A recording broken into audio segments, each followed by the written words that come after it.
How do you look back on the years with the prayer boat? It was a long struggle, I think. I think we made a lot of good music, but it was, and we had a lot of good fun as well. But a lot of bad luck, and I mean that's part of the game as well. You know, we're not the only band who had bad luck. But I think we made some very good music, but it could have been a bit easier. Yeah. How come you mean with record deals and? Yeah, I mean there was nothing wrong with the deals, or nobody messed up with the band, but I think we always seem to be doing the wrong music for the time. Maybe you can you explain a bit more? Well, for instance, the last record that we did as a band was Polichinelle, which, if that record had been out this year or last year, you know, it would have done so much better. When we put that record out, those kind of songs weren't getting played on the radio, and now they are. You know, just the sound of the records, and so maybe you were then ahead of your time. Well, ahead of our time or behind the times, yeah, okay. I don't know, because the times come around. So, yeah. But like the first record we made back in it came out in '91, was completely different to what was going on at the time, and I mean we didn't decide to make our music out of time. We just made the music that we wanted to make, you know. So don't know why that is, but that's what happened. Okay. Yeah. And well, what made you then to decide to go solo? Was it a decision, or did it just gradually develop that way? It just gradually happened, really, to be honest. I mean, when? Well, even back in like 1997, I decided to go to New York to try and create some opportunities for the band. I wasn't going solo, but what did you do then? Well, I just did some gigs and tried to get some people to come down and see me and generate interest for the band in America, because it wasn't really happening in Ireland and England, you know. We were only reaching a certain level, and then it was going no further. So I went to sort of, it was expensive to bring the whole band, for instance, and start a whole new life, go and live in America. So I was trying to get things started and started playing solo then. And that was the beginning of me doing sort of solo gigs and things. Was it weird to do for you, or? No, it wasn't weird. In some ways, it was a lot of freedom, because I could start a song when I wanted, or finish a song when I wanted, or change a song, or, you know, it was good that way, and it was a different way to play. So artistically, it was different as well, okay. You know. And then, you know, a few months after that, we made the record Polichinelle. I came back to Ireland. We made that record, and everybody really liked it and were interested in it, but they didn't know what to do with it, and you know. How come? I don't know. What did they say? It's a great record. It's brilliant, but we don't know how we're going to sell it.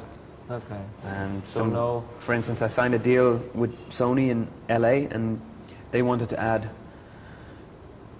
some new songs, take some songs off Polichinelle and put on some, I don't know, maybe commercial songs or something, which I didn't want to do. So, you know, that didn't happen. But, you know, if they had just released the record as it was, maybe something good would have happened. You know, I don't know. But basically, nobody was willing to take a chance. Okay. It was just too risky, you know. This music is not getting played on the radio. Yeah. You know. So you know, and it was in our last gig as a band actually was here in Amsterdam, in this very building. Okay. Oh, that's weird. But and we never broke up. We never did a farewell gig or anything. We decided to take a short break, just to refresh, think things over, and I guess we're still on that break. Okay. So, but 5 years later. Are you still in touch with them? Yeah, a little bit. Not too much, but yeah, a little bit. My brother was in the band, so okay, obviously yeah. I'm in touch with him.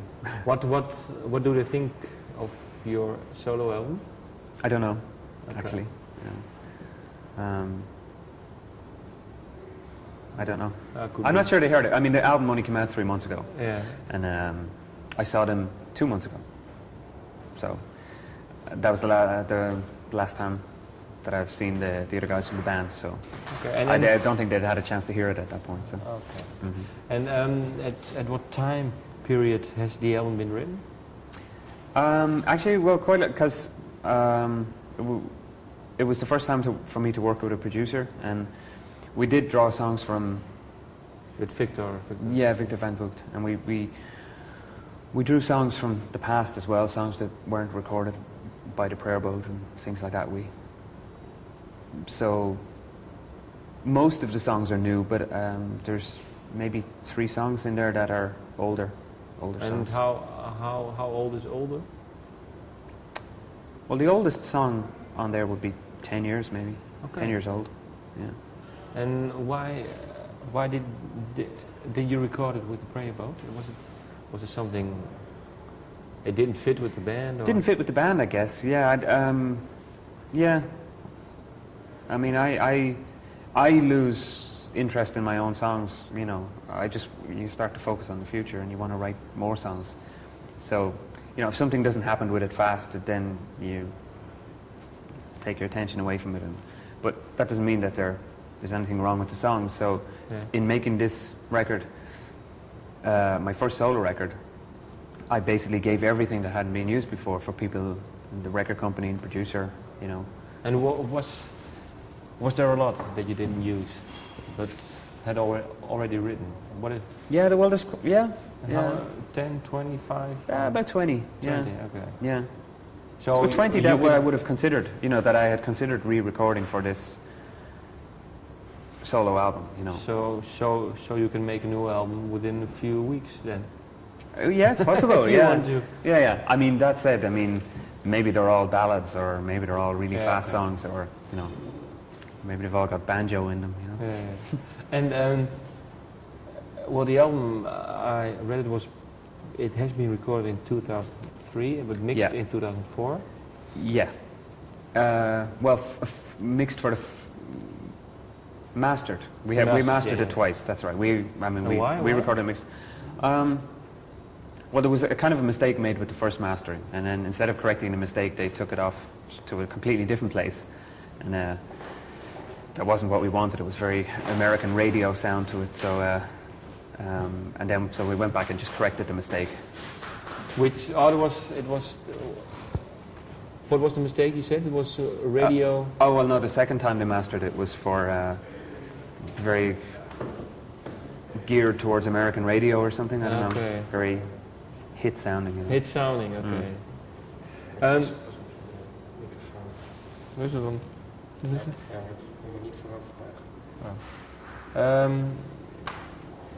Okay.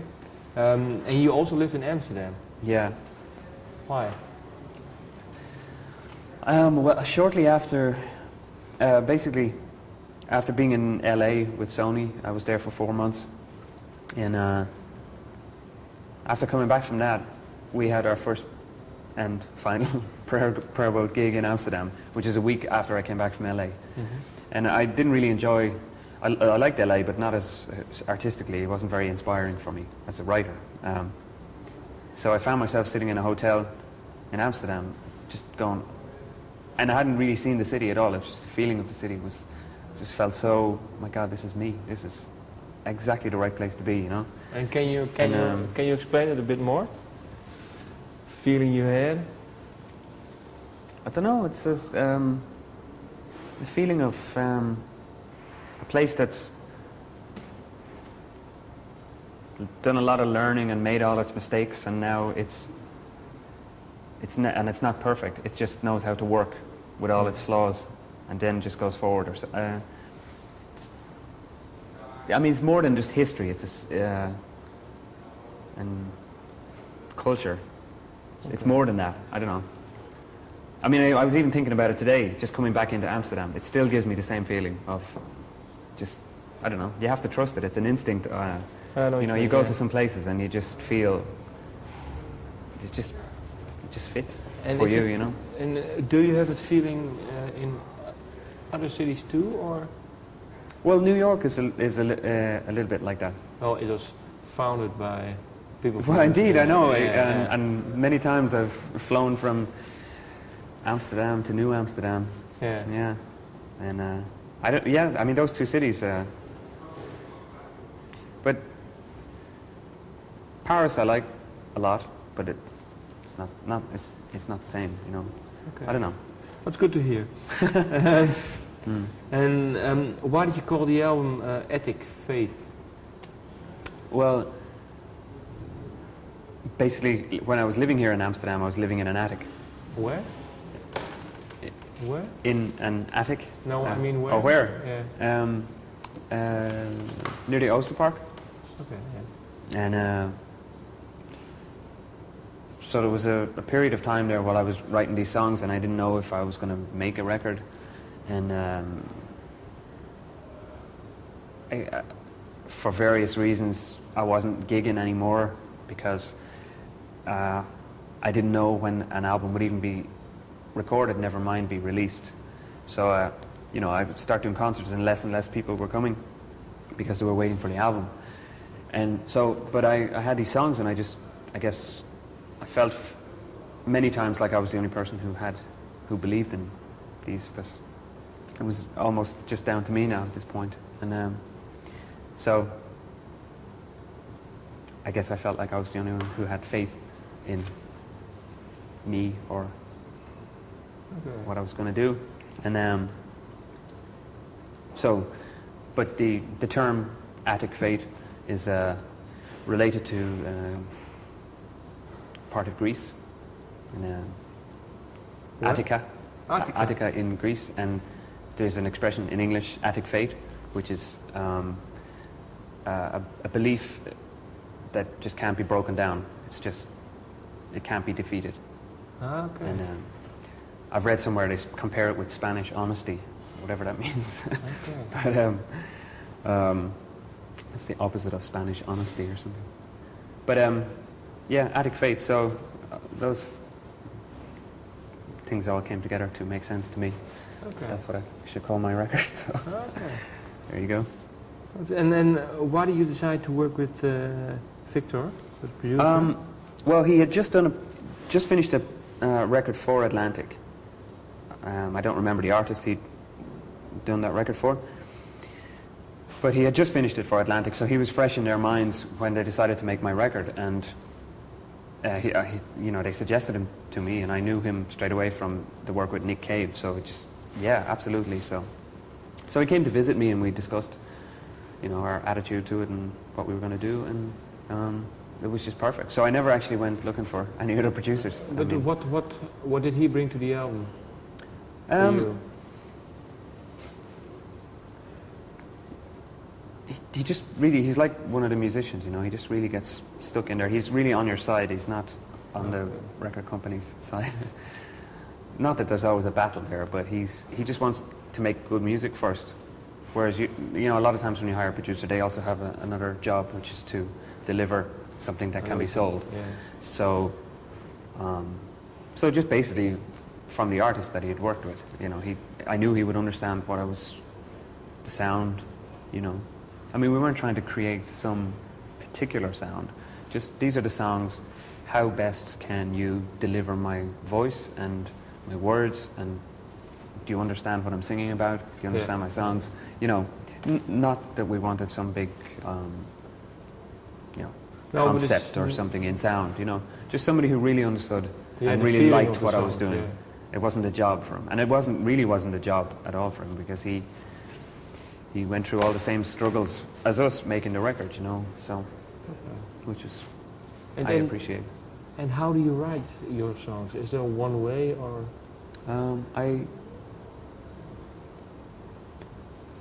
Mostly, I mean, I sketch lyrics and that, but not really into the shape of a song. But then lyrics first, so. Not really, just that they're aside. But I don't think of them as songs, just whatever, writings. But the songs always come from just playing something that moves me, and then I have a melody which just comes. I don't know. It demands to be the melody, And if I think if it's there in an instant, then I believe in that, and I bring the words in then to fit that melody.